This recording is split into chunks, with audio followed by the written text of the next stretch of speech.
Hello everyone, मैं आपका maths expert Manu Bhatia. आज हम करेंगे कोऑर्डिनेट ज्योमेट्री। क्लास 10th का टॉपिक है ये विद आरबीसी लर्निंग। सबसे पहले स्टार्ट करते हैं अपने कार्टेशियन प्लेन से, थोड़ा सा बेसिक रिवाइज करते हैं कि कोऑर्डिनेट ज्योमेट्री में क्या है। कोऑर्डिनेट ज्योमेट्री के लिए सबसे पहले हमें कार्टेशियन प्लेन को समझना होगा। कार्टेशियन प्लेन क्या होगा? जिसके अंदर हमें X axis and Y axis दोनों गिवन होगी, दोनों की पॉजिटिव नेगेटिव वैल्यूज गिवन होंगी, वो हमारा एक कार्टेशियन प्लेन होगा। जैसे कि यहाँ पे आपको एक एग्जांपल दे रखा है, यहाँ पे नेगेटिव एक्स एक्सिस होगी एंड यहाँ पे वाई डैश यानी कि नेगेटिव वाई एक्सिस होगी। So X axis and Y axis जब भी हमें दो एक्सिस दे रखी होती है तो इनका एक कार्टेशियन प्लेन बनता है जिसके एकदम सेंटर पे होता है ओरिजिन। इसको हम बोलते हैं ओरिजिन। अच्छा, हमेशा जब भी हम कोई कोऑर्डिनेट लिखते हैं, आप सबको पता है कोऑर्डिनेट हम कैसे मेंशन करते हैं? एक्स कॉमा वाई से मेंशन करते हैं। मतलब पहले एक्स का पॉइंट आता है देन वाई का पॉइंट आता है। जब ये दोनों को क्लब कर देते हैं हम तो एक कोऑर्डिनेट बन जाता है। जैसे कि मैंने बोला ओरिजिन, ओरिजिन का जो कोऑर्डिनेट है वो होगा 0,0। ऐसे ही यहां पे हमें एक्स एक्सिस के पॉजिटिव कोऑर्डिनेट दिख रहे हैं एंड वाई एक्सिस के पॉजिटिव दिख रहे हैं, यानी कि जो ये हमारा क्वाड्रेंट है इसके अंदर दोनों के दोनों प्लस लगेंगे। मतलब यानी कि यहां पे जो भी कोऑर्डिनेट लाई करेगा वो दोनों पॉजिटिव होंगे, एक्स भी पॉजिटिव होगा एंड वाई भी पॉजिटिव होगा। इसके बाद बात करते हैं हम क्वाड्रेंट्स की। इसको हम एंटी क्लॉकवाइज स्टडी करेंगे। सबसे पहले फर्स्ट क्वाड्रेंट, ऐसा क्वाड्रेंट जिसके अंदर दोनों एक्स एंड वाई पॉजिटिव रहेंगे, सो उसे हम क्या बोलेंगे? फर्स्ट क्वाड्रेंट बोलेंगे। अब एंटी क्लॉकवाइज मतलब उल्टा चलेंगे हम, सो ये हमारा सेकंड क्वाड्रेंट हो जाएगा। सेकंड क्वाड्रेंट के अंदर एक्स तो हमारा नेगेटिव हो जाएगा बट वाई पॉजिटिव रहेगा। सो कोई भी कोऑर्डिनेट जिसका एक्स नेगेटिव वाई पॉजिटिव है तो वो सेकंड क्वाड्रेंट में लाई करेगा। इसके बाद बात करते हैं थर्ड क्वाड्रेंट की। थर्ड हमारा क्वाड्रेंट ऐसा क्वाड्रेंट होगा जिसके अंदर एक्स एंड वाई दोनों नेगेटिव होंगे, क्योंकि यहां पे एक्स भी नेगेटिव है एंड वाई भी नेगेटिव। सो ये ऐसा क्वाड्रेंट जिसमें दोनों की दोनों नेगेटिव रहेंगे। लास्ट हमारा बचा फोर्थ क्वाड्रेंट। फोर्थ क्वाड्रेंट के अंदर हमारा एक्स तो पॉजिटिव रहेगा बट वाई नेगेटिव हो जाएगी। सो कोई भी पॉइंट जिसकी एक्स पॉजिटिव है, वाई कोऑर्डिनेट नेगेटिव है, सो वो कहां पे लाई करेगा? फोर्थ क्वाड्रेंट पे लाई करेगा। ये तो हमने सारे क्वाड्रेंट स्टडी कर लिए, first, second, third and fourth.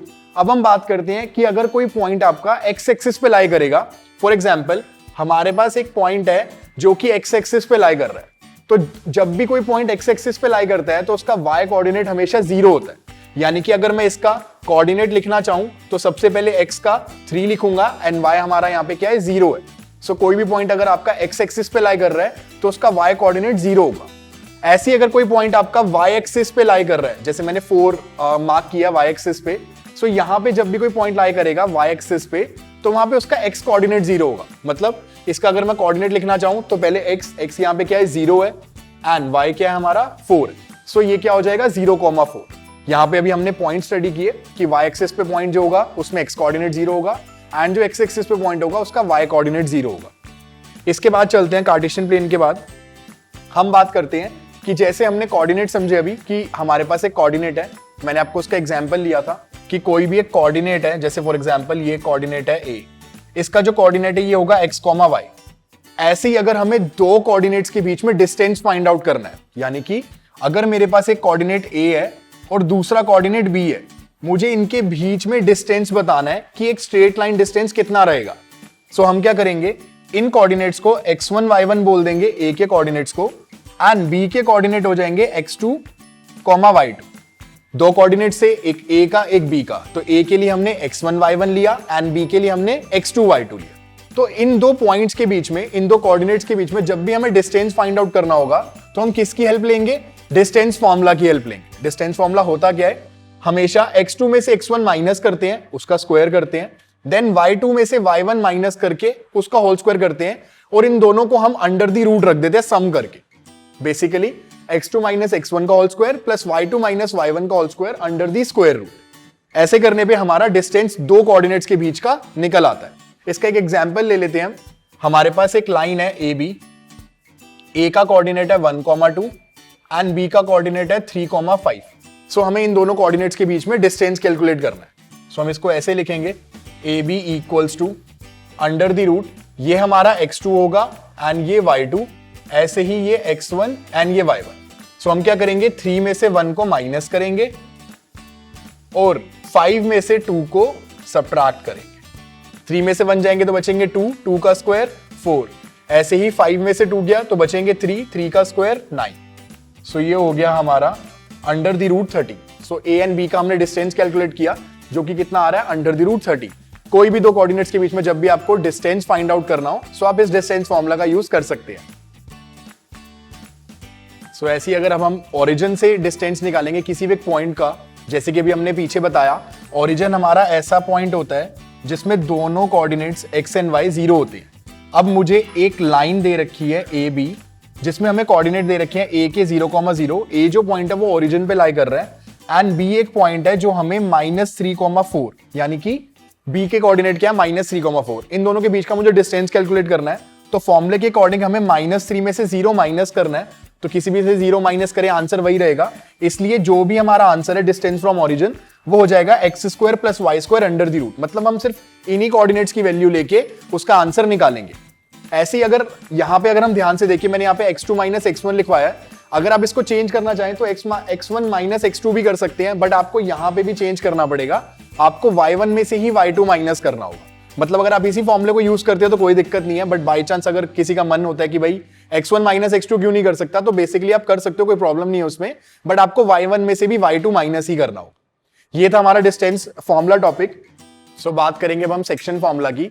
Section formula actual में होता क्या है, जब भी कोई एक लाइन सेगमेंट में कोई एक पॉइंट इंटरनली उस लाइन सेगमेंट को डिवाइड करता है सो हम उसको सेक्शन फॉर्मूला की थ्रू उसके पॉइंट के कोऑर्डिनेट निकालते हैं। जैसे यहाँ पे हमने एक एग्जांपल लिया, हमारे पास ए बी एक लाइन है जिसके अंदर हमें ए के कोऑर्डिनेट x1 y1 दे रखा है, बी का कोऑर्डिनेट x2 y2 दे रखा है। इसको एक पॉइंट इंटरनली डिवाइड कर रहा है p, जो कि रेशियो किस में कर रहा है m/n रेशियो में कर रहा है। सो बेसिकली p एक पॉइंट है जो कि इसको m/n रेशियो में डिवाइड कर रहा है। तो जब भी कोई पॉइंट किसी एक लाइन को इंटरनली डिवाइड करता है तो हम उसको सेक्शन फॉर्मूला के थ्रू सॉल्व करते हैं। यहां पे हमें p के कोऑर्डिनेट निकालने हैं जो कि हमने यहां पे लेट किए हुए x, y। तो आपको करना क्या है, सिंपली आपको सेक्शन फॉर्मूला देखना है। सेक्शन फॉर्मूला क्या होता है, x = होता है m × x2। बेसिकली मुझे करना क्या है, m को x2 से मल्टीप्लाई करना है और n को x1 से मल्टीप्लाई करना है और अपॉन में m + n को प्लस कर देना और कुछ नहीं करना। ऐसे ही y के लिए m × y2 हो जाएगा प्लस n × y1 हो जाएगा, अपॉन में m + n आ जाएगा। यहाँ पे ये फॉर्मूला मेंशन है, आप इसको नोट डाउन कर सकते हैं। कोई भी आपके पास क्वेश्चन है सेक्शन फॉर्मूला का जिसमें आपको बोल रखा हो कि एक लाइन को कोई एक पॉइंट बीच में डिवाइड कर रहा है, आपको रेशियो गिवन हो, सो आप ये वाला फॉर्मूला लगा के इजीली उसे कर सकते हैं। अच्छा, इसमें एक और टिप की बात करते हैं हम। बाई चांस आपको मान लो ए के कोऑर्डिनेट निकालने हैं या फिर बी के निकालने हैं या फिर आपको रेशियो में निकालना है, तो आप सेक्शन फॉर्मूला के थ्रू ही वो चीजें सॉल्व कर सकते हो। ए के कोऑर्डिनेट निकालने हैं तो फॉर्मूला यही रहेगा, बस जहां पे x1 y1 है वहां पे जो भी आपको वैल्यूज दे रखी है आपको वही पुट करनी पड़ेगी। मतलब मिसिंग वैल्यू भी आप इसी के थ्रू निकाल सकते हो। और कभी आपको रेशियो फाइंड आउट करना हो तो सबसे बेस्ट एक चीज याद रखना, जब भी आपको रेशियो फाइंड आउट करने को आ जाए, एक होगा आपको गिवन होगा तो उसको m/n की फॉर्म में लिखना आपको। बट अगर आपको रेशियो खुद से फाइंड आउट करना है तो उसको हमेशा k/1 रेशियो लेट करना। अगर आप k/1 रेशियो लेट करेंगे तो आपका आंसर जल्दी आएगा और अच्छे से बढ़िया से एक्सप्लेन भी होगा उसमें। इसके बाद बात करते हैं हम अब मिड पॉइंट की बात करते हैं हम। मिड पॉइंट होता क्या है, जैसे मान लो आपके पास एक लाइन है ए बी, कोई एक पॉइंट है सी जो कि इस लाइन के बीच में लाई कर रहा है। अब जब भी कोई पॉइंट किसी एक लाइन को बीच से बाइसेक्ट करता है तो हमारा जो रेशियो है वो 1:1 का हो जाता है। तो यहां पे जो रेशियो होगा वो 1:1 का होगा। अब रेशियो अगर 1:1 है तो mn और n की वैल्यू 1 हो गई, यानी कि अगर मैं m को x2 से मल्टीप्लाई कर रहा था तो अब मेरा आंसर क्या आएगा, सिंपल x2 आएगा। और जब मैं n को x1 से मल्टीप्लाई कर रहा था तो मेरा आंसर क्या आएगा, सिंपल x1 ही आएगा। यानी कि जब भी आपको मिड पॉइंट्स दे रखे होंगे तो आपको सिंपली x1 में x2 ऐड करना है और उसको 2 से डिवाइड कर देना। आपका x का कोऑर्डिनेट निकल आएगा बीच वाले c पॉइंट का।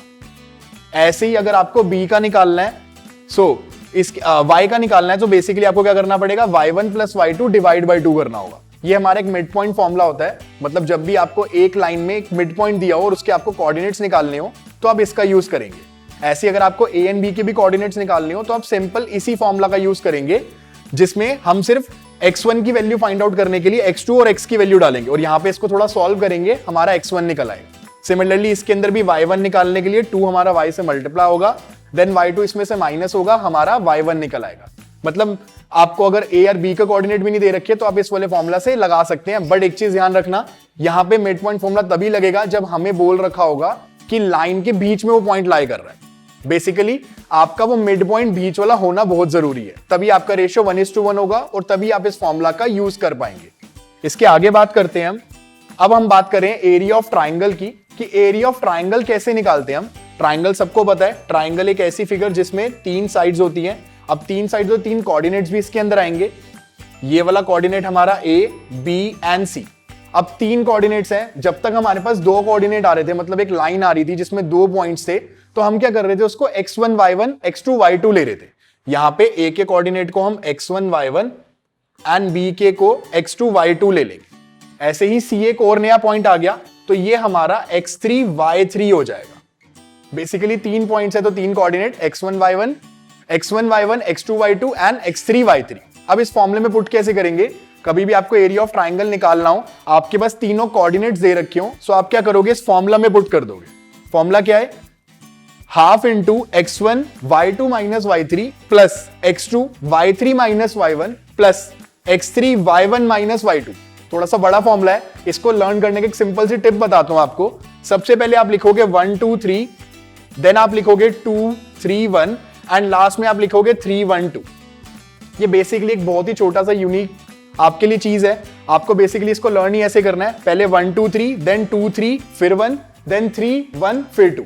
सो बेसिकली यहां पे लग कैसे रही है, एक्स वाई माइनस वाई आपका रहेगा plus X Y minus Y plus X Y minus Y.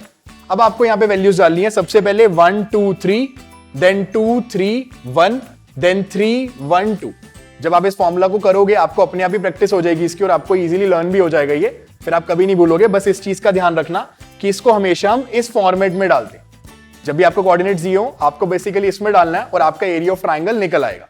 अच्छा, एक और चीज, बाई चांस क्योंकि कोऑर्डिनेट यहाँ पे माइनस में भी हो सकते हैं, बट हमारा एरिया कभी नेगेटिव नहीं आता।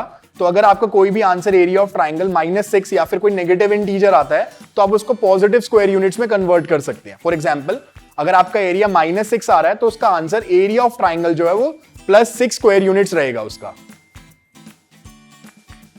सो अब हम बात करते हैं कि यूनिक क्वेश्चन की, जो कई बार आपको एग्जाम में दिखेगा या फिर आपकी नोटबुक्स में होगा या बुक्स में होगा क्वेश्चन। बेसिकली क्वेश्चन इतना सा है कि आपको प्रूव करना है कि आपके पास 3 पॉइंट है और वो तीनों के तीनों पॉइंट कोलिनियर है। सो बेसिकली कोलिनियर क्या होता है पहले ये डिस्कस करते हैं। कहीं भी आपके पास एक लाइन है, उसके ऊपर 3 पॉइंट्स लाई कर रहे हैं जो कि स्ट्रेट लाइन पे है, उसे हम बोलेंगे कोलिनियर। मतलब बेसिकली अगर 3 पॉइंट्स एक स्ट्रेट लाइन पे लाई करते हैं तो उन तीनों पॉइंट्स को हम कोलिनियर बोलते हैं। अब इसके अंदर हम करेंगे क्या, हम बेसिकली हमें पता है ए के जो कोऑर्डिनेट है वो हो जाएंगे x1 y1 एंड बी के x2 y2 एंड 3 के x3 y3। हम क्या करेंगे, यहां पे एरिया निकालेंगे अपने ट्राइंगल का। अब अगर ये कोलिनियर होंगे तो हमारा जो एरिया है ट्राइंगल का वो इक्वल्स टू 0 आएगा, क्योंकि यहां पे ट्राइंगल फॉर्म हो रहा है क्या, नहीं। क्यों, क्योंकि ये एक स्ट्रेट लाइन है। सो कभी भी अगर आपको प्रूफ का क्वेश्चन आ जाए कि आपको प्रूफ करना है कि 3 पॉइंट्स कोलिनियर है, सो आप सिंपली एरिया का फॉर्मूला लगा देना वहां पे, ताकि आपको पता चल जाए अगर एरिया 0 आएगा तो यानी कि ये जो तीनों पॉइंट्स है ये कोलिनियर है। सो ये था हमारा आज का कंसेप्ट कोऑर्डिनेट ज्योमेट्री। हमने इस पूरी वीडियो के अंदर बेसिक कंसेप्ट्स अपने कोऑर्डिनेट ज्योमेट्री के क्लियर कर दिए। हमने डिस्टेंस फॉर्मूला सीख लिया, हमने सेक्शन फॉर्मूला सीख लिया एंड हमने एरिया ऑफ ट्राइंगल भी सीख लिया, और हमने ये भी देख लिया कि अगर कोई 3 पॉइंट्स कोलिनियर होते हैं तो उन्हें प्रूफ कैसे करना है। बेसिकली एरिया निकाल के एरिया इक्वल्स टू 0 होना चाहिए आपका। सो ये था हमारा आज का कंसेप्ट। मिलते हैं आपसे नेक्स्ट वीडियो में। Till then, good bye.